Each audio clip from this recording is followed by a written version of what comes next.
Alright, YouTube. So, Losi, Tekno, Mugen Associated. Those are the major players in the truggy kit world. So, Monday or Tuesday, I will be buying a truggy race kit. I want a Losi. I want the 4.0. And I'm going to explain to you why. Um, Now, I am a little torn between the brands that I mentioned, Losi, Tekno, Mugen, and Associated. Any one of those platforms would be great. It would probably be a great truggy for me for years to come. So, the reason that I really wanted a Losi, for one, that's all I've built. Between that and Traxxas, that's all I've had are the LSTs. It's always been a really durable brand. They've always had plenty of parts. I know the LST, there's crap loads of parts out there. There are certain ones that you can't get anymore that are really difficult, like that one gear I had to get from Australia. But for the most part, you can find whatever you need out there. And I'm sure it's going to be the same for the 4.0. According to Mr. Bodegel, you're going to have at least 4 years of parts out there. Or I guess they'll be making parts for 4 years, or maybe they just have that much inventory. I don't know which. But TLR, Losi, it's always been the platform that I've gone to. I've also been watching Mr. Bodegel for at least 4 years since I've had my LSTs. Maybe not 4 years, probably 3 years. But even when I had Traxxas and stuff like that, I was watching John, really just for entertainment and for learning purposes and things like that. When I go on trips out of town or on the way to work or whatever, I'd watch whatever video he had popping up. He always has something coming out. But I mean, that's the main reason. He jumped his shit off of houses and out at Ally Bash and things like that. It just, to me, was a really good truggy, and I still feel that way. And he recommends it. He recommends it to me. So, in all actuality, in my eyes, John is one of the most schooled, knowledgeable people when it comes to the 4.0 kit. Besides maybe this Mike B guy, who I've seen a couple of videos, but I really don't know him that well. I've watched John forever. So, but I'll tell you people, I'm not opposed, and I'm a little confused right now. I'll admit it. I don't know what platform I want to buy. So I really want to turn to you guys, and I'd like y'all to give me some input. Fill my comment section up. Let me know what platform you feel would be best for me. What is going to be, not necessarily an easy build, but a build that I should be able to get through with no problem. But I'll be honest with you, I'm a little intimidated about building a race kit. I mean, you're going to spend anywhere from $500 to $800 to buy this kit, and that's not even everything you need. I will tell y'all, about 2 hours ago, I did purchase another Rex Legend 28.8 from Absolute Hobbies, free shipping, 190 bucks. And Monday, when I buy my kit, I'm also going to buy an LRP .32 and the Nova Carb. I'm also going to be buying 4 servos, 2 for the kit and 2 that I'm going to have in spare. So any information that you guys can help me out, what y'all feel is going to be the best servo as far as quality, as far as customer service, longevity, all that stuff. Hit my inbox, hit my comment section, let me know what you think. Raja, I know you'll probably watch this video. You gave me some information a while back. I'm going to go back and check that on the ProTech servos. If you do happen to see this, if you want to just comment it to me again, that way I can write them down.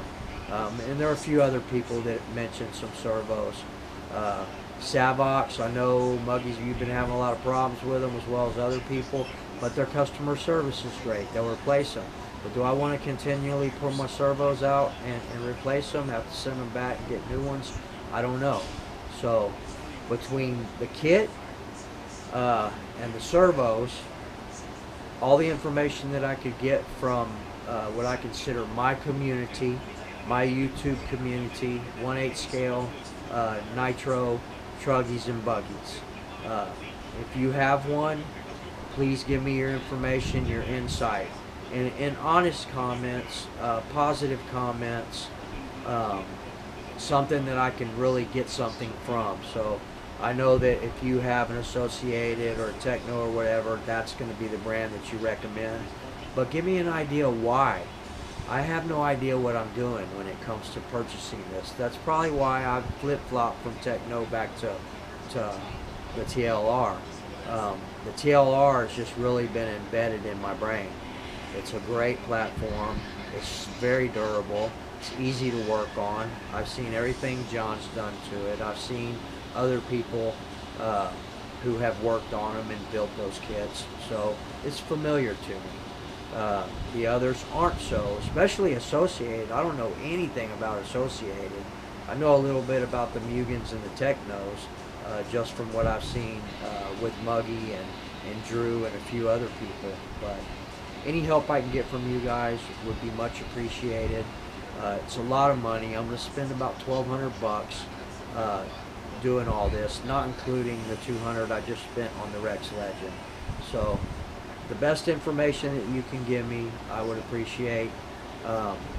Also, I do have Monday I'm going to order 2 sets of Badlands. I already ordered 1 set of Badlands and white DE racing rims.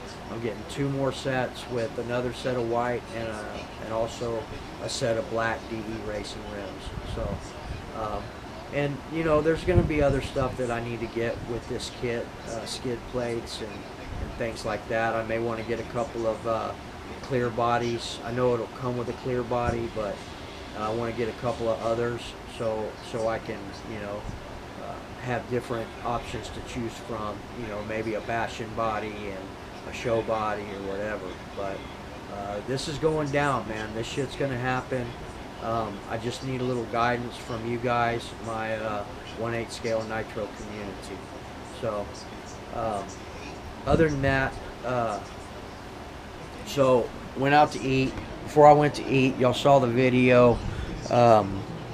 Little bit of running with the 8T.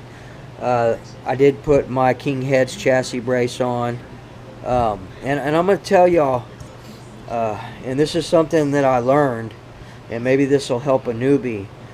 I went and I told y'all I changed my clutch shoes to the Max Life and the 2 green springs and the 2 silver springs. I screwed up. I put the wrong clutch nut on there. There's 2 sizes of those clutch nuts. One is about a 1/2 millimeter shorter, not as tall as the other one, so I had the wrong one on, so I was having issues with it binding and stuff. So I let the screw out a little bit with some Loctite, and I did exactly what Muggie told us not to do, and that shit backed out and it kept dying and dying and dying. So I fixed that, but when I was taking the clutch, the flywheel off, you know, I needed something. I don't have a piston stopper, so I do like I always do on these other, you know, sportsman type big reds and hypers and 454s and stuff. You take a zip tie and you put it in. I usually double it up and put it in and then crank off the nut. Well, I did it and it broke it like it has broke it before. It snapped it cut the zip tie in half, so both pieces fell out. Well, what I didn't realize is there was still a piece in there about a 1/2 inch long sitting on top of the piston. I didn't know it. I put it back together. I went to try and start it on the bump box, and it just turned a 1/2 turn and went clank and stopped. So I was like, shit. Immediately I knew what I'd done. So I brought it back in. I took everything apart. By the way, The only thing I don't like about these engines is the fact that they use flathead screws. They're too easy to strip out. I was a little paranoid about that. Now I got them off okay and back on okay, but and also getting off track a little bit.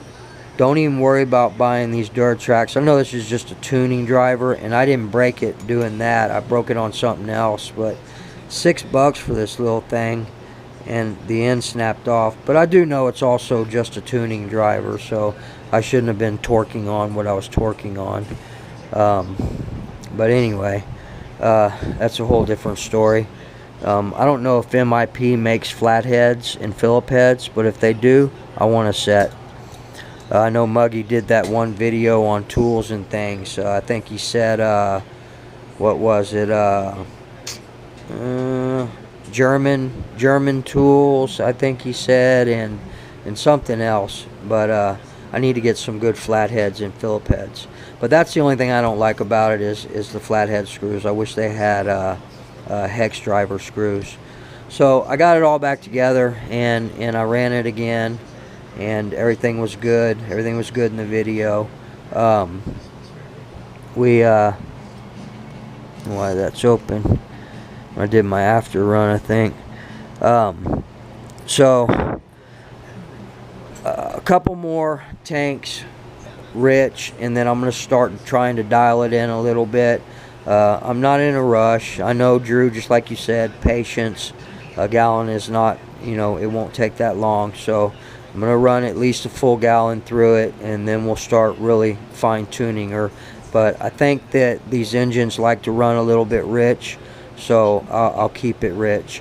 So the second Nova that I bought today is going to go into the kit that I'm buying, as well as the LRP. And I think probably week after next I'm going to go ahead and buy another Nova, which is going to be dedicated to the Hyper. Now the Hyper is badass. I love it for an RTR, but just like I told you guys, I will be buying another buggy kit, and that one for sure will be the Low CX. It'll definitely be the TLR X buggy, and that won't change at all. I've seen that buggy in person. I've gone over it with a fine-tooth comb, and I'm pretty much in love with it. So, but the other deal with the Truggy platform, all the input I can get from you guys, I would appreciate it. John Bodegel, you're welcome to comment as well. Let me know why I shouldn't buy a Tekno or a Mugen or Associated. I'm new at this, so I look to you guys for the best advice I can get. And I know it's mine, do what you want, it's up to you and all that, but I mean, that's why we have these forums, that's why we have these channels, to help one another out. And I'm looking to you guys for a little help on this one. It's a lot of money to drop to have issues down the road. I'm sure with whatever I get, I'll have a good time with, but I'm just stuck on the 4.0, really. I really want the 4.0, but I'm also afraid that it's discontinued. And the fact that there's only one on the internet right now. Nobody has them. Nobody. You go to any of these sites, any of these online stores, the big ones, the little ones, nobody. One store has them, Active Power Sports. And I'm hoping that I don't buy it and they turn around and tell me, like a bunch of these other companies, sorry about it, we don't have it in stock, would you like something else, or refund your money. I think that is a crock of shit, man. If you advertise something on your site, you better damn well have it before I give you my money, because I don't like to have to wait a week to get my money back because you didn't have the part that you said you did. So I don't know, I got fired up about that last week. There was some, it was the TLR, the 4.0, they had a whole turnbuckle set. It was $63 after shipping and everything, and I paid them, and 2 days later I get an email saying, we're very sorry, we don't have that in stock. Well, why is it on your damn, you know, why are you advertising it? Shit makes me so mad. Alright guys, it's getting late. I'm not going to be up till 1 o'clock in the morning again. It's already 11 o'clock. I need to get some rest. But if I get off early enough tomorrow, we'll run the the 8T again. So any information you guys can give me, I would greatly appreciate it. Try to guide me in the right direction. Give me your advice. Tell me why you're giving me your advice, and I'll gather up all that information and I'll make a good informed decision on what I'm going to do. So I appreciate each and every one of y'all. I appreciate all your comments, good, bad, whatever the case may be. Some of them may piss me off, but it's probably my own damn fault, some bullshit thing that I did anyway that wasn't right. So anyway, guys, we'll see y'all tomorrow. Have a good day. Later.